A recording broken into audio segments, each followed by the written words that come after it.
Hello and welcome everyone. This is Type V3 with a Gunpla review of the 1 to 144th scale high grade EZ-SR, the core mobile suit that forms the base foundation of Team SRSE's 3-man squad in Gundam Build Fighters Try.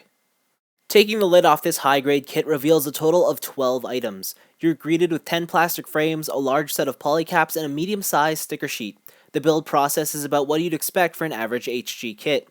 Major joint areas and armor plates are assembled separately before being bonded together via the use of numerous polycaps. It's not especially long or complicated, nor is it a breeze either, and it's a similar sentiment with regards to the nub marks. Some are cleverly hidden, while others you'll want to take time to sand down. However, what's really interesting about the EZ-SR is that the build actually has two major stages to it, and when you finish stage 1, you'll be left with something like this. Before you is essentially a partially completed Gundam, otherwise known as the core of the EZ-SR. Having a quick overview, it's a nice looking robot. It's got solid proportions, correct color choice, and the color separation is great too. The only sticker used here is the white on the left knee pad, and it's barely missing any details in comparison with the anime line art. Though I will admit it could use some extensive panel lining since the finer points tend to get lost in the lighter color scheme. Of course, like I mentioned earlier, this is only stage 1. From here you're left with a pile of parts and 3 different ways to complete the build, each of which forming 1/3 of Team SRSC. First up is the EZ-SR1 Intruder. Billed as the Close Quarters Combat Unit, it features unique shoulder pads, electromagnetic knuckles, additional backpack boosters, and the most Gundam-inspired head. Stickers are only used in the head, and while the eyes look great, the same can't be said of the V-fin. You'll want to paint this in yourself. Other areas which need to be painted in are the knuckles. They should be blue. Aside from these issues, the Intruder looks great. Next up is the EZ-SR2 Eliminator. This is the team's long-range combat mobile suit. Features unique to it are the shoulder pads, head unit, heavier right knee armor, as well as the cannon and missile base stored on its back. Stickers are only used for the green sections in the eyes. That's it. The unit looks fine, yet of the 3, I think the Eliminator is the variant that seems to have gotten the least amount of differentiation and attention. Finally, the last variant is the EZ-SR3 Shadow Phantom. Clearly the one with the best name. Described as the team's information warfare mobile suit, it comes equipped with a radome backpack, a shield sensor, and other various communications devices.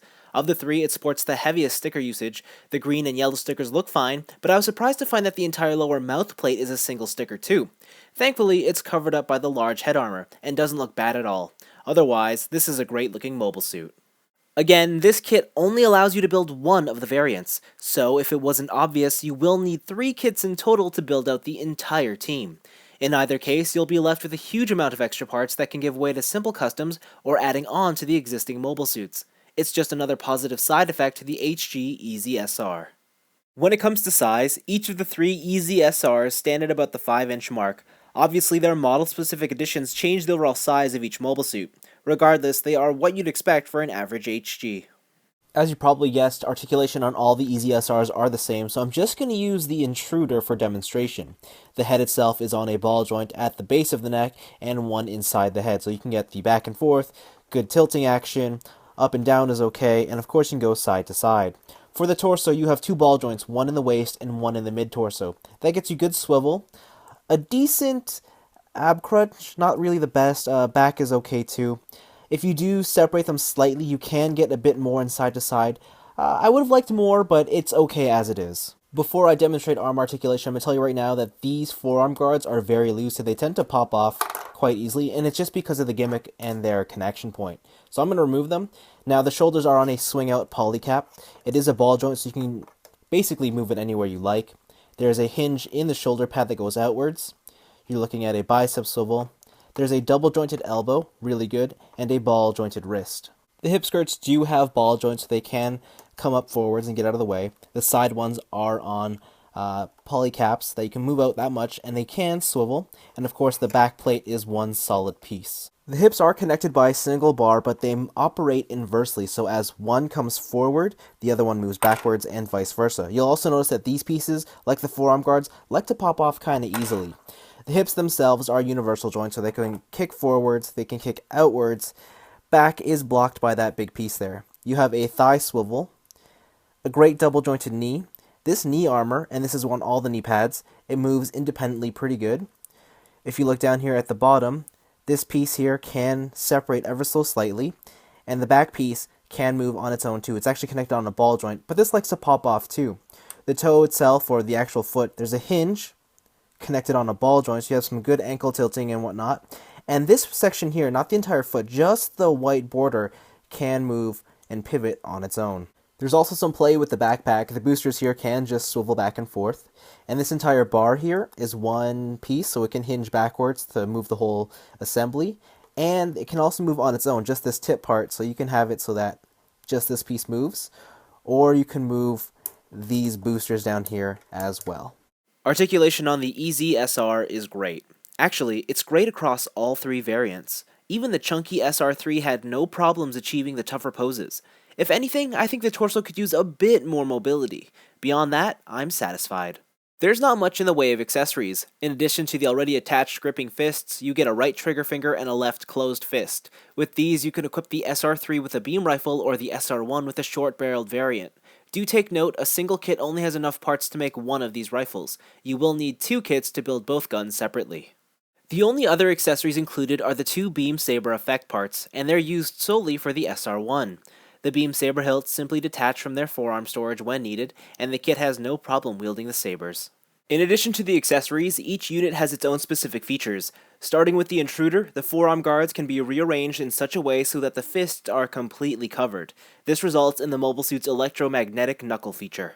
For the Eliminator, well, technically it has no special features. The cannon and missile pod have some adjustability to them, but that's really it. I'm disappointed that the missile pod can't open up either. Lastly, the Shadow Phantom's single feature is the ability to activate its radome. For this, you simply remove the front cover and then swivel the entire part upwards until it slides around the head. It does remove all head articulation, still, it's a cool feature. If there's one thing that's been very apparent throughout this review, it's that a single high-grade EZ-SR kit offers a lot in its relatively cheap package. Again, if the gimmick wasn't obvious enough, this is one kit that you can build in 3 unique ways. Of course, the pessimist in me would argue that this is just a well-implemented business tactic by Bandai to get you to buy the same toy 3 times over.